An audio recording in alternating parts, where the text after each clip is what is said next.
చేస్తున్నావు. Can we expect Adityanath Das తెలంగాణకు మేలు చేస్తాడా? ఆయన ఆంధ్రప్రదేశ్కు 10 ఏళ్ళు జలవనరుల శాఖ కార్యదర్శి, ఆంధ్రప్రదేశ్ చీఫ్ సెక్రటరీ, తెలంగాణ ప్రాజెక్టులకు వ్యతిరేకంగా 100 ఉత్తరాలు రాసిన వ్యక్తి, తెలంగాణ ప్రాజెక్టులను అడుగడుగున అడ్డుకున్న వ్యక్తి. అటువంటి వ్యక్తిని అసలు సలహాదారుడు పెట్టుడైంది. ఈ గోదావరి బనకచెర్ల కమిటీ వేసుడే తప్పు. ఆ కమిటీకి ఆదిత్యనాథ్ దాస్ను చైర్మన్గా పెట్టడం అంటేనే నువ్వు తెలంగాణ ద్రోహివి. బట్టబయలైపోయింది నీ దొంగతనం. అంటే ఇన్ని అబద్ధాలా? చెప్పు ఇప్పుడు రేవంత్ రెడ్డి, కమాన్ ప్రజలకు సమాధానం చెప్పును. ఇలా ఆంధ్ర ఏజెంట్ ఆదిత్యనాథ్ దాస్ను చైర్మన్గా పెడతావా నువ్వు? ఇది ద్రోహం కాదా? ఇది తెలంగాణ ప్రజలను దగా చేయడం కాదా? ఇది ఆంధ్రాకు దాసోహం కాదా? ఇంకా జోక్ చెప్పాలి మీకు. సుప్రీంకోర్టులో కేసు వేసినామంటారు. ఎప్పుడు వేసింది కేసు? సుప్రీంకోర్టులో కేసు ఎప్పుడు వేసింది తెలుసా బైసాబ్?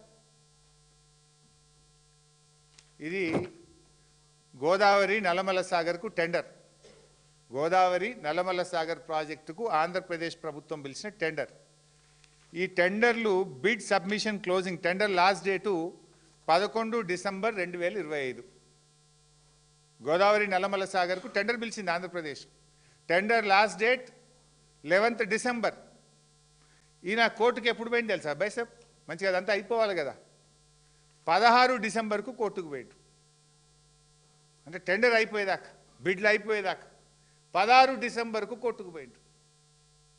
ఇంత దుర్మార్గమా? ఇక్కడ ఇంపార్టెంట్ పాయింట్ ఏంటంటే 16 డిసెంబర్కేమో కోర్టుకు పోయిండు, 23 డిసెంబర్కేమో కమిటీ వేస్తూ ఉత్తరం రాసిండు. ఇక్కడ 2 విషయాలు మీరు మంచిగా అర్థం చేసుకుంటే, ఫస్ట్ ఏమో టెండర్ అయిపోయేదాకా సహకరించి అసలు టెండర్ ప్రక్రియ ఆపాలని కోర్టుకు పోకుండా టెండర్ 11వ తారీఖు అయిపోతే 16వ తారీఖు నాడు సుప్రీంకోర్టులో ఫైల్ చేసిండ్రు.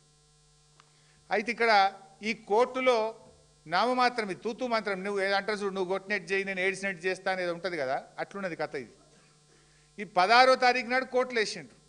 కోర్టులు వేసి 23వ తారీఖు నాడు కమిటీలో అపాయింట్ చేస్తూ లెటర్ కేంద్ర ప్రభుత్వానికి రాసిండ్రు. అంటే ఇక్కడ ఏమైపోద్ది, కేంద్ర ప్రభుత్వం కానీ ఆంధ్రప్రదేశ్ ఏమంటుంది, ఈ గోదావరి నల్లమల్ల సాగర్ మీద, గోదావరి బనకచెర్ల మీద మేము మాట్లాడుకుంటున్నాము, తెలంగాణ ఒప్పుకున్నది, ఒప్పుకోవడమే కాకుండా ఈ సమస్య పరిష్కారానికి కమిటీని అపాయింట్ చేస్తూ మాకు ఢిల్లీకి ఉత్తరం రాసింది, మేము మాట్లాడతాము అని కేంద్ర ప్రభుత్వం అంటుంది సుప్రీంకోర్టులో.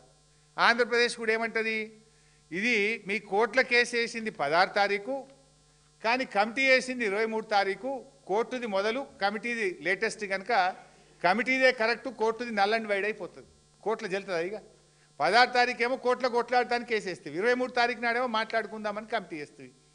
ఇప్పుడు ఢిల్లీ ఏమంటుంది, ఇప్పుడు ఈ సుప్రీంకోర్టు నోటీసులు ఎవరికి ఇస్తుంది, ఆంధ్రప్రదేశ్కు కేంద్ర ప్రభుత్వానికి ఇవ్వాలి. వాళ్ళు ఏమంటారు, అదిగో మాకు ఢిల్లీకి మొన్ననే ఉత్తరం రాసిండ్రు, మీ కోర్టులో కేసు వేసినాక 23వ తారీఖు ఉత్తరం రాసిండ్రు, మాట్లాడుకుంటున్నాం, మేము పరిష్కరించుకుంటున్నాం, ఇది మొదలు కోర్టులో కేసు వేసిండ్రు, తర్వాత మాకు ఉత్తరం రాసిండ్రు అంటారు కదా. అప్పుడు కోర్టులో నీ కేసు వీక్ కాదా, court case null and wide కాదా? నువ్వు కమిటీ వేస్తూ గోదావరి బనకచెర్లకు టెక్నికల్ ఇష్యూస్ పరిష్కారం చేయడానికి ఒక దొంగకు, ఆంధ్ర ఏజెంటుకు, ఆంధ్ర దాసుడికి ఆదిత్యనాథ్ దాస్ చైర్మన్గా పెట్టి ఇటు కమిటీ వేస్తుంది 23 తారీఖు నాడు. అప్పుడు నీ కోర్టులో నీ కేసే వీక్ అయిపోయాయి. అంటే ఇది ప్రజల్ని మోసం చేయడానికి, మేమేందో సుప్రీంకోర్టులో కేసు వేసినాము అని తెలంగాణ ప్రజల్ని మోసం చేయడానికి ఇటు కేసు వేసిండ్రు, అటు గోదావరి బనకచెర్లకు అనుమతులు సరళతరం చేస్తూ ఇంకోవైపు ఒక దాసుడు, ఆంధ్ర దాసుడితోని కమిటీ వేసిండ్రు. ఇక ఇంకా డేంజరస్ పాయింట్, లాస్ట్ పాయింట్, అసలు ఈ ప్రభుత్వం ఎంత మొద్దు నిద్రపోతుందంటే చాలా బాధతో మాట్లాడుతున్నా, నేను ఆవేదనతో మాట్లాడుతున్నా. రాజకీయాల కోసం అసలే మాట్లాడతలేదు, రాజకీయాల గురించి మాట్లాడతలేదు.